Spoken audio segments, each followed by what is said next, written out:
right, everybody. This is S. Anthony Thomas. This is the S. Anthony Thomas Show. What I'm putting here right now is a guest episode for my original podcast called the S. Anthony Says Podcast. There will be a new episode of this podcast on Thursday, but I wanted you to hear some of the stuff from the other podcast while you wait for the new podcast. So check this out, and we'll have a fresh episode for you on Thursday. Well, hello, how are you doing? This is the S. Anthony Says Podcast. This is the S. Anthony Thomas, and this is episode number 303. You're damn right, and thank you, you bastards, for coming back, every last one of the bastard army. Thank you for the love. Thank you for coming back, you bastards. Folks, I'm actually recording this a little earlier in the day than I normally would. Normally, I try to record this, somewhere between 4 and 6 or 4 and 7 on Sundays is when I put this all together. But I'm doing this a little bit earlier because I want to be able to watch the AFC and the NFC championship games without anything in front of me. I don't want to be watching them and going, oh, damn it, I have to record my podcast. I don't want it to be like that. I wanted to do this early, so I'm doing this earlier in the day than I normally would. I'm looking forward to these games. One of my hometown teams in one of them, and I don't give two craps about the other three teams. The hell with them. But, it's really, really cool when you have one of your teams, your hometown team is playing and you want to just watch the game and enjoy the game. I'm not one of those people that gets depressed when my team loses. I go, that sucks. And then I go on with my life, and if they win, I'm like, yeah, I celebrate. And then I go on with my life. When I was younger, when my team lost, man, that ruined the whole week. I didn't even want to look at the newspaper. I remember when my hometown team lost, it wasn't even a playoff loss. It wasn't a loss that was important. At the time, they had won a whole bunch of games in a row. They were in first place, but they lost. And I literally bought my newspaper, found the pages that had all the information about the loss on it, crumpled them damn things up and threw them in the trash, didn't listen to sports radio, none of that crap. The whole week, that's how bad it was. But as I say, I'm not like that now. So I'm going to look forward to watching these games that are going to come on today, and I can't wait to dig them. But it reminds me of something that happened to me a long time ago. Like nowadays, you got Uber, you got the internet, and you got all that kind of stuff. But back then, we did not have that. And I'm going to explain something to you. You see, right now I'm going to be watching these games with me and maybe one or two other people. No big deal. Back then, it was like I almost had to have all my boys around me, and everybody would be large groups of people watching the games. We'd all be sitting there. We have our little hat on or a jersey on or something like that. And everybody would be trash talking. And there's always that one person who's there who really doesn't have a team. It's just that they want to have whatever team will annoy the most people in the room. He or she is a big fan of that team because they're a piece of crap. That person, they're always there. But it's fun. It's fun, right? But the problem with that is when you have a bunch of people over to your house, it's usually because it's an occasion that means everybody else on the block has a lot of people at their house too, which means there's a lot of cars, which means the parking is at a premium. And what happens inevitably when you have a bunch of people there, you run out of grub because your friends are greedy bastards. They're hoagie sucking, soda drinking, beer slurping bastards that eat all of your crap. And you have to get more stuff. And I'm telling you right now, when you know that this parking is at a premium, the last thing you want to do is have to go out of the damn house and try to get some more stuff. Because if you move your car, you know what that means. When you come back, your spot won't be there. And not only are you spending money that you didn't necessarily plan on spending, but now you got to drive around the block 47 times hoping somebody moves so you could take their spots like a grown-up version of musical chairs. Or you got to park so far away and then you got to convince one of your loser friends to get his punk ass or her punk ass up and help you drag that crap down the street because you're buying stuff that you wouldn't have to buy for their greedy punk asses in the first place, those greedy pieces of crap. I digress. So you don't want to go through that. I hate going through that. Everybody has to go through that when it's snowing outside and you dig your car out. Isn't that the most infuriating thing in the world? You go through the problem of digging your car out. Your back's a little sore. You got your hands are hurting a little bit because you got to dig out all of that crap. You come back in the house. Oh, I got to go get something. You go to the store. You come back and you're already dreading having to put your car back into that stupid parking space because you didn't dig it all the way out. You dug out just enough for you to get your car out and for you to get your car back in. You know you did. None of you actually digs the whole thing out. And if you say you do me a favor because I can't do it. Slap the crap out of yourself for lying. Back to the story. So you go to the store, you get your crap, and then you're heading back and you're dreading having to back your car back into the spot, but you gave yourself enough space. You gave yourself enough space to back into the spot. Yes, you did. Yes, you did. So you drive onto the block and there's somebody's in your spot, that bastard. You rotten mother jumper. I want somebody to pass a law that if you dig out a spot for yourself and you go someplace and you come back and somebody's in your spot, you should be able to, for the next 3 months, slap the crap out of that person at least 5 times. Right? You got to do it within a 90-day period. You can slap the crap out of them 5 times in a row, or you could slap the crap out of them, wait a little while, wait a couple of weeks, show up at their job, and they'll go, hey, what are you doing here? Oh, no, you're the slap the crap out. Yeah, that's right. And slap the crap out of them again and say, I'll see you 3 more times, punk. You should be able to do that because that would stop those bastards from parking in your spots. Knowing me, I'd slap the crap out of them once and they go, okay, take care of yourself. And they wouldn't see me at all for a whole chunk of time. And then on the 89th day, I'd wait until they were about to get it on with their woman. And I'd come busting out of the closet like the Kool-Aid man. Oh, yeah. Oh, damn, man. And then I'd slap the crap out of him. And then I'd leave. And he'd go, man, that guy's crazy. But I'm pretty sure that's it. Didn't I just tell you that was the 89th day? On the 90th day, I'd wait till they're at the urinal and I'd come up behind them, smack and slap the crap out of them again. And now and then as they're walking back to their desk, I'd slap the crap out of them again. And then as I was leaving, I'd go, okay, I'm out of here. Oh, that guy's crazy. And I'd run back in real quick and slap the crap out of him. I said I was going to get all 5 slaps, you bastard. Don't park in front of my crap anymore. And then I'd go home. Don't judge me. It's my fantasy, my podcast. Shut up, punks. Back to the story. So we're at the house, we're watching the game, and there's so many cars parked around. Nobody wants to move their car. Nobody wants to go to the store. Nobody wants to do that crap. Least of all me. It was my spot, man. Right? And parking in Los Angeles is a huge pain in the ass, even in front of your own spot. It was my spot. But we had to do it. We had to get something. And then I thought about it. I said, wait a second. Now, the whole idea is we have to get the grub and get the grub back here for the game, right? Right. And it doesn't necessarily mean any of us has to move our cars, right? What do you mean? I've got an idea. And of course, being the double genius that I am, I of course came up with the most incredible idea of all time. Oh, you're damn right. You know what I did? I said, how about this? We'll go to a 7-Eleven. I know the snacks are going to cost more there. But we go to 7-Eleven. How's that solving the problem? I'll tell you how it solves the problem, you dumb bastard. Call a cab. Huh? Well, how are we going to get back? With a cab. So we're going to call a cab, go to a 7-Eleven, buy a whole bunch of stuff that costs too much, and then call a cab and have them come back? No, dum-dum. That's not what we're going to do. You see, there's a thing with cab services. I'm a comedian, so I travel a lot. Anybody who knows anything about traveling knows that in the cab business, they have a thing called, and you might want to write this down if you didn't know about it, wait and return. That's right. You can literally call up a cab company and ask for a wait and return. You can tell me you want to go someplace, have the cab wait for you with the meter running. You get the thing you're supposed to be getting. You get back into the cab and then the cab takes you back to your house. That's a wait and return. You're damn right. Now, that sounded like a good idea at the time. It really did.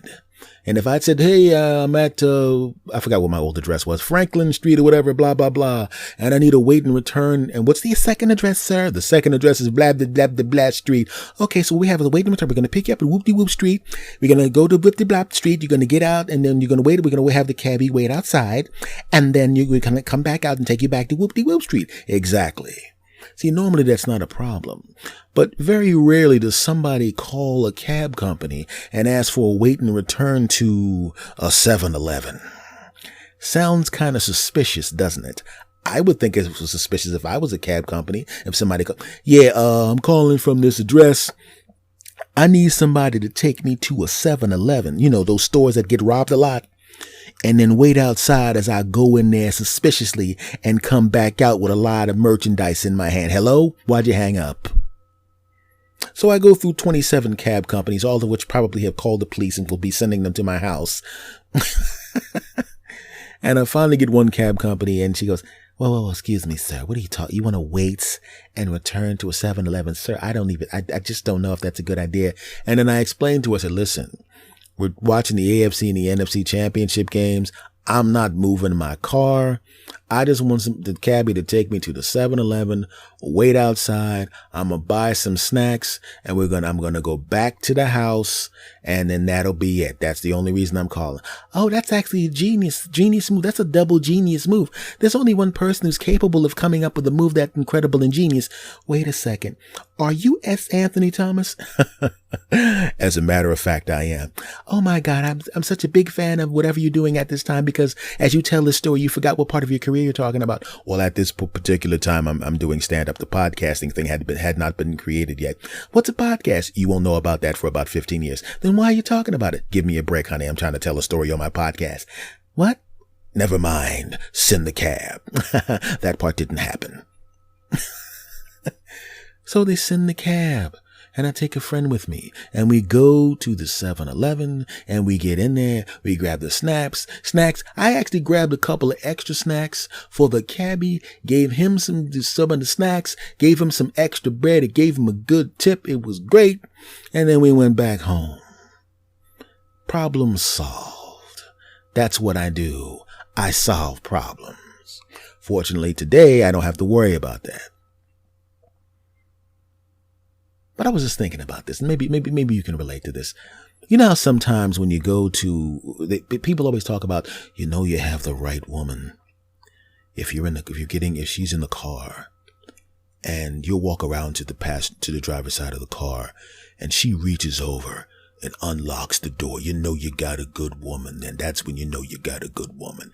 You know what? That test has been in too many movies, and even women that are bad know that move. You can have a woman that's like, I'm planning on killing him later on tonight, but I'm going to make him think I'm a good woman by opening up this door. He doesn't realize that when we get back to his house, I'm going to beat him to death with a hammer. And he's thinking, man, she's a good woman. She reached over and opened up the door for me. Why is she drawing a target on the side of my head and swinging that hammer, making practice swings toward my head with that hammer? It doesn't matter. I would be suspicious normally, but she did reach over and open the door, so I'm pretty sure it's okay. Moving on. But I'm telling you, that test has been in too many movies and too many people know about it. And me, the S machine, your friend, the S. Anthony Thomas machine, the S master, the owner of this podcast and your podcast hero, me, has a better test that you can test women, and women, you can test your man. It doesn't matter. This is not a gender specific test, damn it, because I have... Basically because my audience is 51% men, 49% women. So I'm going to suck up to everybody. Shouldn't have told you that. Back to the story. Here's a real test to find out whether or not the woman or the man you're with is a normal person, someone you can date, enjoy banging, a wonderful person, someone maybe you can raise a family with, maybe someone that you can have a good time with, maybe someone you could be just a long-term boyfriend or girlfriend or a live-in. This is the kind of test from the S machine that help your punk asses out. Are you ready? Yes, we're ready. Thank you, people in different countries listening to this crap. Here it is. It's the 7-Eleven test. The 7-Eleven test for significant others. Damn. Bring out those notepads like I told you before for the cab move. Flip the page because this is double genius as well, and it will help you out. Take your significant other into a 7-Eleven. Go in for something specific. Say, hey, honey, let's get some coffee at the 7-Eleven. Sure. Fantastic. And then you go into the 7-Eleven and you buy the thing. And you do what everybody does when you go into the 7-Eleven. I've never seen someone say they're going into the 7-Eleven for a thing and walk out with just that thing. You can't do it. It's impossible. That's why that business is successful. You can't do it. Every time I've ever gone in the 7-Eleven to just get coffee, my punk ass always walks out with not a donut. Well, I don't need donuts anymore because I'm trying to lose weight, but back then donuts, or I'd walk out with a cookie or something, or I'd walk out with one of those little burritos, something that I walked out the damn 7-Eleven with, because if you can walk into the 7-Eleven, you know damn well you ain't walking out with just the thing you walked in with. And all the women I've been with in my life, and I've been with some women. That's right. I'm 49 years old and I've had sex at least 14 times. I'm editing that part out. Back to the story. I take the woman in, every last one of me go in there, and they always would grab something else. Well, since I'm here, I'm going to grab a bag of chips. Since I'm here, I'm going to grab a pie. Since I'm here, I'm going to grab is music to my ears, because I know the woman I'm with is just a normal, wonderful human being. Ladies, it should be the same thing for you. You take a guy to the 7-Eleven and he walks into the 7-Eleven and you're just getting coffee, and he's going to do the same thing I do. Since I'm here, I got this coffee. I ain't gonna drink this coffee without a damn donut. I'm not gonna drink this coffee without a damn cookie. Not gonna drink this coffee without a damn pie. I'm not gonna drink this coffee without a damn brownie. I'm not gonna drink this coffee without baby gibbling, all of that crap. But my first relationship with someone who was nuts out of their damn mind, and I hadn't developed this double genius test yet, was somebody who we walked into the 7-Eleven. I walked in to get coffee. She went in to get coffee at the same time. And I said, just since I'm here, I might as well get this brownie. I'm going to eat this brownie with the coffee. That's what I'm going to do. And she goes, no, I'm just okay with the coffee. I'm sorry, what was that? Yeah, just coffee. I just came in for coffee and I'm only going to get coffee. That should have been a red flag. If you ever see anybody walk into a 7-Eleven for a thing and then walking out with just that thing, you got to realize that person is a damn sociopath. Who in the world is that disciplined? Who in the world has that type of focus? Who in the world is locked in on something so specifically that they have the willpower to walk into a 7-Eleven and not walk out with nothing else? I'll tell you who. A sick, disgusting bastard, that's who. From that moment, I should have known not to take my eyes off of her crazy ass. There was something about her that I just knew something was wrong. Right? I have friends that were in the army, probably took SEAL training or some kind of specialized training where they can train themselves that they can shoot some stuff when stuff was blowing up around them. They could take torture and all of that crap. If you catch them, name, rank, and serial number is all you're getting from me. I'm not giving up any secrets. I don't care how bad you treat me. I got Vietnam vet friends and went through all sorts of horrible crap and didn't give up any secrets and came back with medals and all of that crap and all of that stuff. Real superhero type people. And even they go into 7-Eleven like, look, I can take torture in a foreign jail, and I can get into fist fights and knife fights and double fights and focus and I can swim underneath the water and with a seal in my mouth and then carrying a knife and some bombs and all of that kind of crap. But damn it, if I'm going in the 7-Eleven, I buy some coffee, I can't help myself. I got to get a cookie, man. And that's them. But her, no, just the coffee. I'm telling you, I should have known right then and there that she was nuts. And I had my lady friends who were just friends, and it was the same thing. They go into the 7-Eleven with a guy in the bastard just bought a coffee, didn't want nothing else, and as it turns out, that bastard was nuts. Come home, all of a sudden, you come into your house, you give the girl a key because you're going on the road to do some gigs. And you say, do me a favor, could you just stop by my house because it's on the way to your house? Could you just stop by my house for like 5 minutes, flick the lights on and flick the light off, because I want people to see that somebody's in the house. Because if I'm out of the house, I'm doing some gigs for a couple of weeks, I don't want people to know that I'm not there. I want them to see that people are there so nothing happens to my house. Oh, no problem. right? And then you get the key back. Here's your key back. I'm glad you're back from the road. I'm glad everything's safe. Yes, let's celebrate by banging. And then you celebrate by banging the crap out of each other because your boyfriend and girlfriend, no big deal. She can come in whenever she wants. Not a problem. She already told you, look, just show up. You don't have to call to show up. It's not like I got other women here. No big deal. Whenever you want, you can call and show up. You know what I mean? Right? Because back then, letting a woman just show up whenever she wanted to without calling is the equivalent of now letting a woman look through your phone. It just means she can show up whenever she wants to. And if she knows she can show up whenever she wants to, then she knows you don't have a woman at the house that you're banging on the side because when she's voted for confidence for her because she was out of her damn mind. And I found out later on she was out of her damn mind. How did I know? I'll tell you.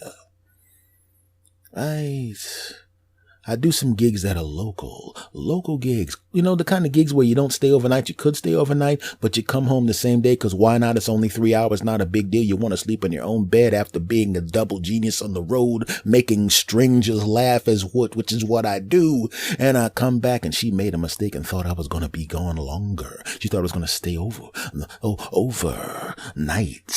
because that was my original plan.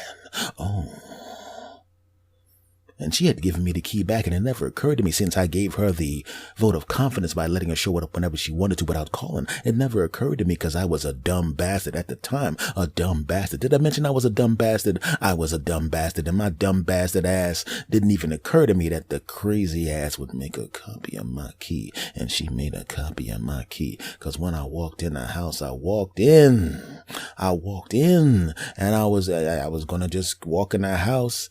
I'll be honest with you, because I was going to call her up and do a little booty call action. Say, hey, girl, what you doing? Why don't you come over and let me slice that butt? Yeah. Because back then I talked like that. And right now I would say, come on, girl, let me nibble on them butt cheeks. I would say that. Okay. It's kind of the same thing, but it sounds more romantic when you say nibble. Then mind your business. I should edit this part out also. Don't judge me. F y'all, back to the story. So I walk into the house and I'm like, yeah, I'm going to put my stuff down. Maybe I'll listen to the first couple of minutes of the act that I recorded because that's where the new stuff was. Then I'll call my girl, see if I can get her to come over here and put that work in. And I hear something in the bedroom. And I'm thinking, oh no, somebody broke in. Well, somebody's about to get their ass whooped. I pulled out my billy club. I bust into. We'll be back right after this short break. And now, back to the show. In my bedroom and I'm about to bust somebody's head open and it's her and she's going through my drawers. And when I say drawers, I don't mean underwear. She was actually going through the drawers of my, in the bedroom. I mean, she may have gone through my drawers. I don't know. I mean, that's kind of, never mind. None of your business. And I'm looking at her and I got the billy club in my hand and I'm going, what are you doing? She goes, oh, I just came over here to surprise you. And then she starts taking her clothes off and I jumped on top of her and we banged the crap out of each other. I knew she was lying, but I still wanted some delicious buttocks, so I banged her anyway. I was in my 20s, mind your business. Then again, I'm in my 40s, and if I came to my house and my girlfriend was standing there and said, hey, would you mind coming over here and banging me? I, of course, would, jump on top of her and bang the crap out of her. Then argue, because I'm smart enough. Even then, I was smart enough to do the banging first, then the fighting. That's another thing I want to teach you guys. Never fight with your woman when she wants to do some banging. You do the banging first, then the fighting. Lesson over, back to the story. And I said, hey, wait a second. You thought I was going to be gone. What do you do? And how did you get in here in the first place? Once again, I had already been banging. We banged 3 times. And then I was really smart then because technically I would bang once and then fight. But I think I'm going to bang her 3 times and then fight because banging is fun. Back to the story. What are you doing in here? The key. I thought you gave me the key back. Oh, I made a copy of the key because I didn't want you to, just in case, you were gone and you wanted me to come into your house when you weren't around. And because I wasn't trying to be slick or anything like that. It's just because I said, yeah, you know what I just thought about that. That is true because that was, that's really, really good thinking. I was still actually angry with her, but she was still naked. So of course, I banged her 2 more times and then restarted the fight. I can't believe you. What do you mean I'm going to be out of town? If I was out of town, I would have already given you the key. I'm really upset with the fact that you would be in my house like that. And I really am having a hard time trusting you right now. And she said, I am so sorry. Maybe I should leave. And she got up to leave. And when she got up, she was standing there naked. So, of course, I said, you know what? Come here for a second. You probably know what happened. Exactly. Banged her 2 more times. And then I said, okay, now you can leave. And she says, no, I'm not going anywhere. You think you can bang me a bunch of times and I'm going to leave just because you got what you wanted? And I said, I got news for you. I recorded this secretly, and you got what you wanted too. That part is also weird. I'm going to cut that out of the podcast. F y'all, back to the story. So as it turns out, she broke into my house because she wanted to see if I was seeing someone else. Broke into my house. He made a copy of the key. I'm going to sneeze. Hold on. I like to keep my podcast real, and no, I'm not editing that out because I don't edit crap like that out. I keeps it real, you bastards. Back to the story. And I said, you know what? I feel bad. Maybe I shouldn't have been just thinking about my physical needs and banging the crap out of you and then arguing. I think we should really just have a real conversation right now with no banging. Just let's talk like human beings. And she goes, I had a hard time. I have trust issues because the last guy I was with, he wasn't a comedian or anything like you, but he did travel for sales. And, he would go on the road and he would have sex with these women, and all of that kind of thing. And I said, listen, I understand you had a bad time in the past. Okay. But I'm a different person. I don't bang people when I have a girlfriend, okay? I only bang my girlfriend. And right now, you're my girlfriend, okay? So you don't have to worry about me banging anyone else. I know that now because I already went through everything in your entire house. And I actually had a friend of mine at the phone company do some traces on your phone. And I realized that you only talk to people that I actually know. And I had my friend who's an FBI agent run down the numbers of all the people you talk to. And you only talk to relatives and friends. So I really, really trust you now. And there's really no reason for me to do anything like that. In fact, between the bangings, because you actually talk, when you banged me the second time, you went to sleep, and I made a phone call and I called off my brothers who were going to come over here and viciously beat you to death. I told them that you were a good guy and to not come over and viciously beat you. Now, granted, they already slashed your tires, and I've already written a check for the new tires. I put it on the thing there so you can, I feel bad about that. And my mom, well, she's going to send you a fruitcake in the mail. I was mad at you at the time, so it's got a lot of poison in it. So don't eat it. Just throw it in the trash. You know what you should probably do? You should probably break it up and put it through the garbage disposal, but not all at a time, because it's probably going to be enough poison in that to really, really mess up the stomachs of anyone who, I don't even know if they can really get all the poison out of the water system. So if I were you, I would chop it in about 20 pieces, and once a week put 1 piece down the garbage disposal, because the poison density in the 20 pieces, it will be enough to go through the system without killing anybody. And definitely, like I said, don't put it in the trash can, because if a dog comes up, one bite, that dog's dead. The dog is just dead. Also, when you put the poison down the garbage disposal, make sure you're wearing gloves, because my mother does not play with poisons. She got some good poisons. Now I know what you're thinking. How did you get out of that? How did you get out of that relationship with that weirdo without her entire family beating you up or poisoning you, or her using her people in power to jack you up? You know what I did?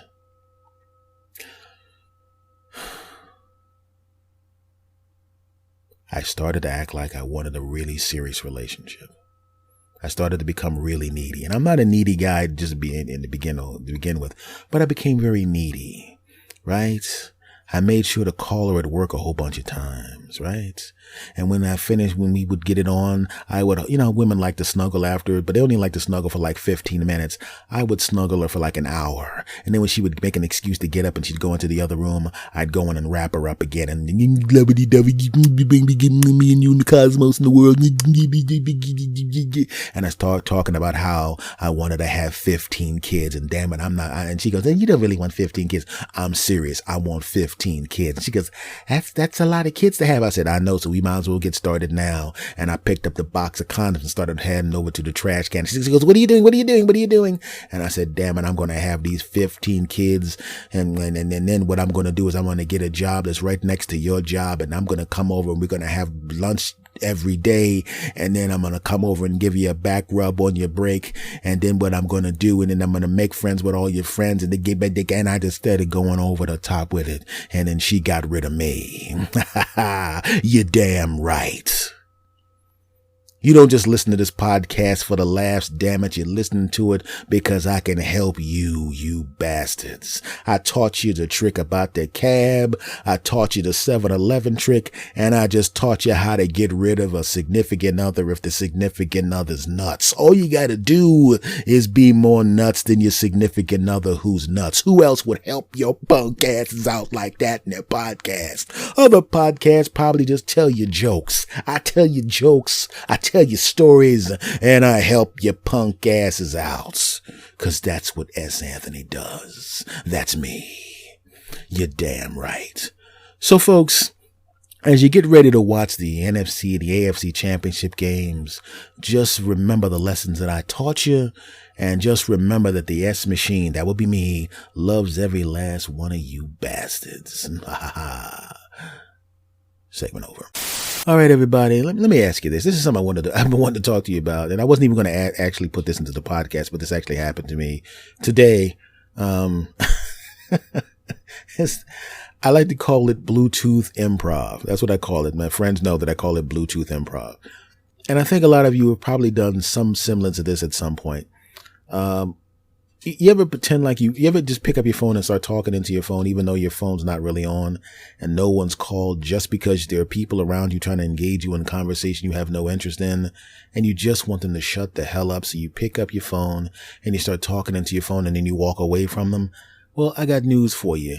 That's kind of what happened to me, right? See, the thing is, you can't do the same thing with your headphones. If you have your headphones into your phone, you know, the ones that you can actually make phone calls with it, but for the most part, you're really listening to music or something like that. And people don't mind interrupting your music. People, if you're sitting there with your earphones on, people will walk up to you and they can even hear the music coming through your speakers, and they will interrupt you to ask you some stupid question or to try to engage you in conversation. And they just don't give a crap. I guess they figure, well, it's just music. It's not like I'm interrupting a person on the other end of the line. Not a problem. Let me just interrupt this person I don't know with stupid crap. But what I started to notice was if you have a Bluetooth in your ear and you start talking into the Bluetooth, they give it phone level respect. And if they give it phone level respect, they will literally go, oh, okay. Yeah, sure. And walk away from it because you think you're on the phone and they know you don't want to be bothered. And I tell you, I take advantage of that a lot, my friends. I forgot how easy it was to do that. And the day I didn't have my earphones, I had my Bluetooth in, and somebody came up to me and they started some stuff. And I like to talk to people. I do. I'm a professional comedian. I'm a professional podcaster. I do this, and I love talking to people and conversing with people and hanging out with people and kicking it with people. I'm a people person, you bastards. But let me tell you something. If the person that I'm talking to was the jackass and the D-bag, then I don't want to talk to that person. Why? I just told you they're a jackass and a D-bag, not interested. I want to move on.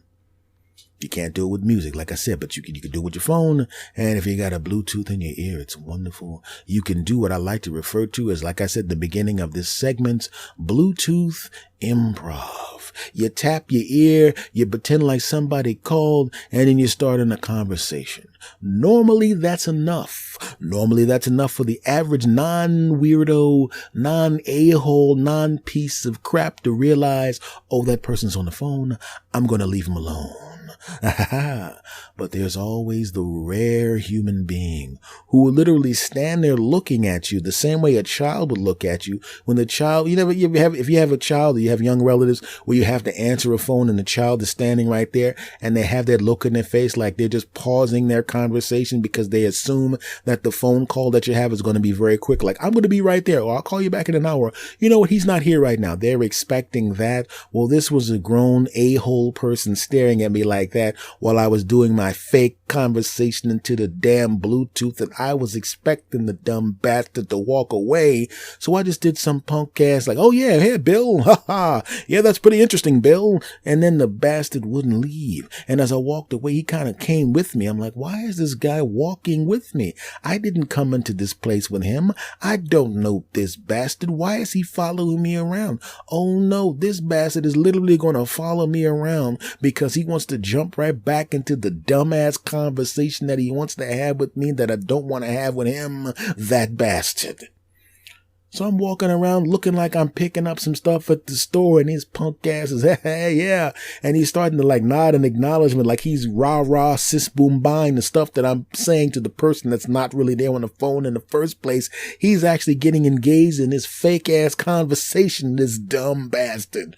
So now that I realize he's paying a close attention to what I'm actually saying, I have to actually now pretend to be having a damn conversation, including reacting to the person on the other end of the phone that's not really there. So not only do I have to say stuff, I have to mentally pretend the other person is saying stuff and then react to the stuff that's not being said by the person who's not really there. Why? Because the person who really is there is me, and the other person who's really there is the dumb bastard follows me around. That bastard. So now all of a sudden the conversation, which is a fake conversation in the first place, is getting more intricate. It's getting more entertaining. It's getting more wonderful. And now this bastard is literally now overhearing a fake conversation that he's poured himself into. And now he's reacting to the stuff that the person who's not really there is not really saying. And he's having a conversation through me with the person that's not really there. Because now this bastard is inside of this conversation, and I just want to choke slam the bastard, but you can't choke slam people because that's illegal.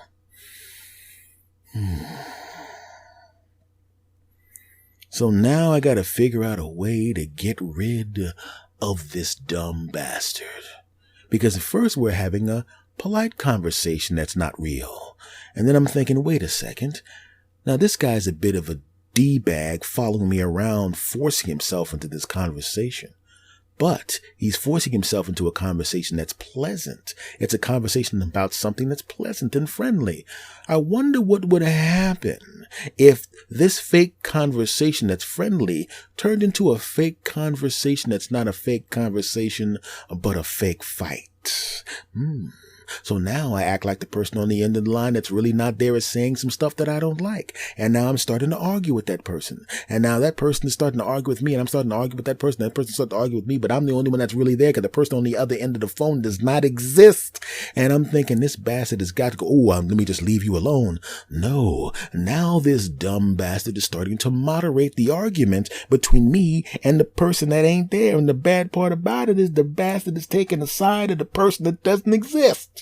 He's trying to take the side of the person I'm pretending is on the phone. Now, I really don't like the bastard. Not only are you taking up my time annoying me with stupid conversations, but you have the balls, punk, to take the side of the fake person instead of the person that's standing in front of you, you piece of crap bastard. And I was just going to end the phone call and walk out of there. But now I'm like, wait a minute, I can't have that. I can't have him taking the side of the person that's not really there. I got to kind of switch this fake conversation up to make me look like the good guy in the conversation, to make the person that's not really there look like the bad guy in the conversation. You know, when you watch wrestling, when they have a guy who's a bad guy wrestler, but he's been a bad guy for a while, and they now want to turn him into a good guy, or vice versa. Well, what is called a heel turn in wrestling. In wrestling, if you're a good guy, and they want to turn you into the bad guy to bump up the sales numbers or to get everybody all excited again, you do something like you beat up their hero and everyone goes, wait a minute, you were a good guy, but you beat up another good guy, which means you're now a bad guy. Boo. And if you're a bad guy and you've been a bad guy for a while and you're like, wait a second, we gotta spike the numbers a little bit, make it fluff things up a little bit, get things going, and we're now going to take this bad guy. Hey, that bad guy came in and saved the good guy. Now he's shaking hands with the good guy. Wait a minute, you're now a hero. Yay. Well, in this fake ass phone conversation, I was the good guy in the beginning, and I did this fake fight with this fake person, and now this bastard's looking at me like I'm the bad guy when I actually exist and the other person doesn't. That piece of crap. So now it's time for me to be the bad guy in his mind with his punk ass, who does something that switches it so I become the good guy and the other person on the phone becomes the bad guy. Now, granted, since the person on the phone that's not really there can't walk into the music with Vince McMahon and hit me with a chair, that can't happen. So I gotta go, yeah, well, why did you do this? Huh? That's why I'm mad. And then the person who's overhearing the conversation and pushing his punk ass into the conversation goes, wait a second. And now all of a sudden he's on my side and he's talking to the other guy, and he's getting mad at the other guy and telling me I shouldn't be friends with the person on the phone who doesn't exist in the first place. And I'm like, you know what? You're right. I shouldn't be a friend with this person. You know what I need to do right now? Oh, I need to end this friendship with the other person. And I'm thinking, okay, that'll do it. I'll end the friendship and I'll hang up the phone. And I'm thinking that's going to be the end of it.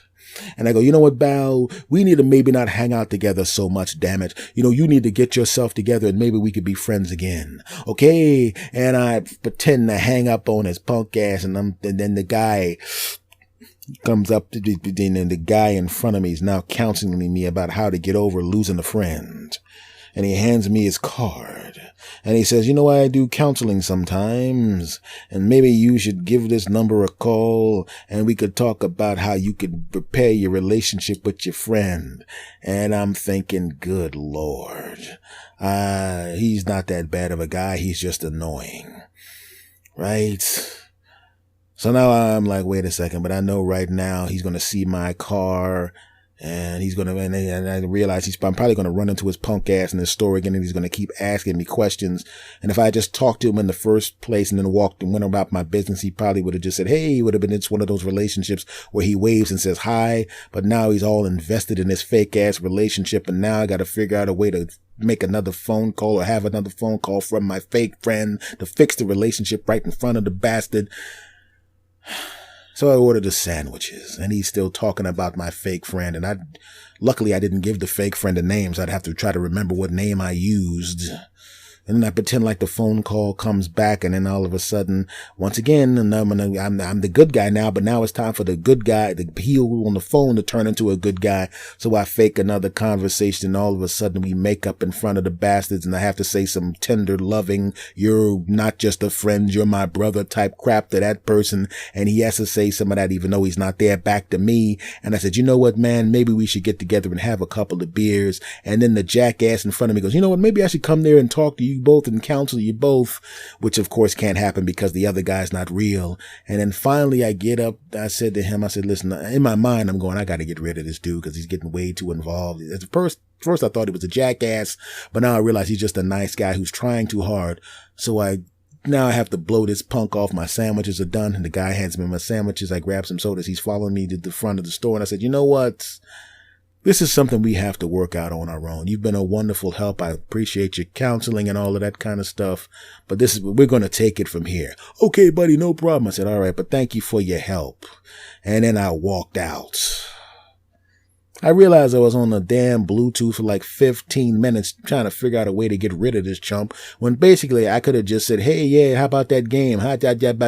Bought my damn sandwiches and just walked the hell out, and it would have been a really short experience instead of a half an hour of some dude listening to me pretend to talk to somebody on the phone who wasn't there in the first place. It's me sitting there doing a half an hour of Bluetooth improv for that punk. Now, would I still use my Bluetooth to get out of a conversation with somebody that I don't want to talk to? Yes, I will. But you know what I'm going to do now? I'm going to go, what? Oh, man, let me go someplace so we can talk in private, and then walk out. If I had just done that, I would have been home 38 minutes sooner. So, folks, I know that you do Bluetooth improv. Don't act like you don't. And if you don't have a Bluetooth, you use your headphones. Learn from the yes machine. That would be me. If you're going to use your Bluetooth headset to get rid of a douchebag so you can go about your business and not have to talk to their punk ass, just pretend like the phone conversation starts, excuse yourself, and walk the hell out. Because you might wind up with a nutcase like I wound up with, following your punk ass around the store, and you don't want that crap. This is not just for me, my friends. This is not just for the S Machine. This is not just for the S Man. This is not just for S Anthony Thomas. It's not just for me. I'm trying to help you. You're damn right. Ha ha. Segment over. Well, folks, this has been episode number 303 of the S. Anthony Says podcast. I want to thank you guys very, very much for stopping back. You mean the world to me, Bastard Army. You mean the world to me. I want to thank you very much for all the kind words and the coolness that you've shown me all over the world, in the countries that are listening to me, and all of that kind of coolness. Thank you very much for my Twitter friends and my Facebook friends and all my online friends for all the support. Folks, if you're new to the podcast, this podcast is available every damn where. iTunes, Stitcher, TuneIn, iHeartRadio, Spreaker, Google Play. The home base is on Podbean. It's on Spotify. Basically, all you have to do, essentially, just go up and basically Google my name, S. Anthony Thomas, and all my stuff pops up. I'm also on Instagram with my name, of course, S. Anthony Thomas. And on Twitter in two places. For me specifically, my Twitter is at S. Anthony Thomas. For the show, it's at S. Anthony Says. If you're on Facebook, all you got to do is basically, my friends, just go search my name, S. Anthony Thomas. No, actually, search the show's name, S. Anthony Says. You see my verified page on Facebook. Folks, let me tell you something. I love every last one of you bastards. And for those of you that don't know the email, so you can send declarations of love to me, declarations of love. It's talk2 santhony@gmail.com. TALKTO, then my name, S. Anthony, @gmail.com. Much love to every last one of you, my sass bastards in Canada, Australia, Great Britain, the people who are listening in China, wherever you're listening, my friends. Thank you very, very, very, very much for being part of the Bastard Army. Much love to you, and I will see you next week. And as I've been doing for the past few years, I'm going to say goodbye on the count of 3, the way that I always say goodbye. And I know from personal experience, and I know from what you said to me, and I know from what you've emailed to me that you said exactly the same time that I said. So you know what I'm going to do on the count of 3. Are you ready? Of course you are. 1, 2, 3. S. Anthony out.